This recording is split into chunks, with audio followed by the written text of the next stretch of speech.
আপনারা দেখছেন Bankura TV breaking news. Bankura টিভিতে আপনাদের স্বাগতম। আজ বাঁকুড়া টিভিতে যে বাঁকুড়া টিভি প্রতিবাদী মানুষের কণ্ঠস্বর, যে বাঁকুড়া টিভি প্রতিবাদী আম জনতার কণ্ঠস্বর, সমাজের নিপীড়িত, নির্যাতিত, বঞ্চিত, লাঞ্ছিত, অবহেলিত, অপমানিত মানুষের কণ্ঠস্বর। যে বাঁকুড়া টিভি চোখে চোখ রেখে কথা বলে, যে বাঁকুড়া টিভি চোখ রাঙানিকে ভয় পায় না, যে বাঁকুড়া টিভি টাকার বিনিময়ে মেরুদণ্ড বিক্রি করে না, মেরুদণ্ড সোজা রেখে আম জনতার কথা বলে। এবং এই জয়পুর কতুলপুরের অধিকাংশ ইউটিউব চ্যানেলগুলির মতো যে বাঁকুড়া টিভি টাকার দালালি করে না, টাকার বিনিময়ে মেরুদণ্ড বিক্রি করে না। তুলে ধরছি একটি গুরুত্বপূর্ণ ব্রেকিং নিউজ।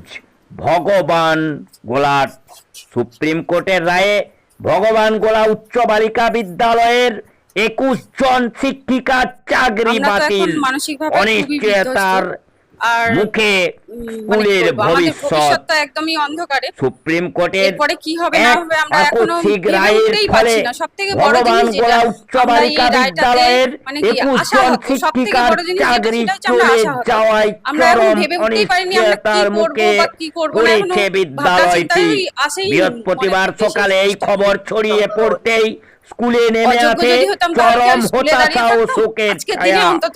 বিদ্যালয়ের 62 জন শিক্ষিকার মধ্যে 21 জনের চাকরি হারানোর ফলে প্রশাসনিক ও শিক্ষাগত কার্যক্রম প্রায় স্থবির হয়ে পড়েছে। স্কুলের ভারপ্রাপ্ত প্রধান শিক্ষিকা জানিয়েছেন, আগামীকাল থেকে স্কুলে পরীক্ষা শুরু হওয়ার কথা, কিন্তু এই পরিস্থিতিতে পরীক্ষা পরিচালনা করা কঠিন হয়ে পড়বে। প্রায় 4000 ছাত্রী অধ্যয়নরত এই স্কুলে এখন অত্যন্ত দুশ্চিন্তার বিষয় হয়ে দাঁড়িয়েছে। শিক্ষক শিক্ষিকাদের হতাশা ও বিক্ষোভ, চাকরি হারানো শিক্ষকরা চোখে জল ফেলতে ফেলতে জানান, তারা কখনোই কোনো অন্যায় বা দুর্নীতির মাধ্যমে চাকরি পাননি, বরং যারা দুর্নীতির মাধ্যমে চাকরি নিয়েছিলেন তাদের বিরুদ্ধে ব্যবস্থা নেওয়া হলে ভালো হতো, কিন্তু তাদের নিরপরাধ হয়েও চাকরি হারাতে হলো, যা চরম অন্যায় বলে তারা মনে করছেন। স্কুলের সামনে চাকরি হারানো শিক্ষকরা রাস্তায় বসে কান্নায় ভেঙে পড়েন। স্থানীয় বাসিন্দারাও বিষয়টি নিয়ে উদ্বেগ প্রকাশ করেছেন। অভিভাবকদেরও প্রশ্ন, এই সংকটের সমাধান না হলে তাদের সন্তানদের ভবিষ্যৎ কি হবে? বিদ্যালয়ের কার্যক্রমে অনিশ্চয়তা। বিদ্যালয়ের একাধিক শিক্ষক ও অভিভাবক জানিয়েছেন, স্কুলের এত বড় সংখ্যক শিক্ষিকা চলে গেলে শিক্ষার মান ও কার্যক্রম মারাত্মকভাবে ব্যাহত হবে। যদি দ্রুত সমাধান না আসে তাহলে স্কুল চালানো অসম্ভব হয়ে উঠবে। এই রায়ের বিরুদ্ধে চাকরি হারানো শিক্ষিকারা উচ্চ আদালতে যাওয়ার প্রস্তুতি নিচ্ছেন বলে জানা গেছে। তারা চাইছেন ন্যায় বিচার পেতে আরো একবার লড়াই করতে। সঙ্গে দুপুর 1টা নাগাদ ওই স্কুলের চাকরি চলে যাওয়া শিক্ষিকারাও ও প্রধান শিক্ষিকা পুরো বিষয়টি সংবাদ মাধ্যমকে জানান।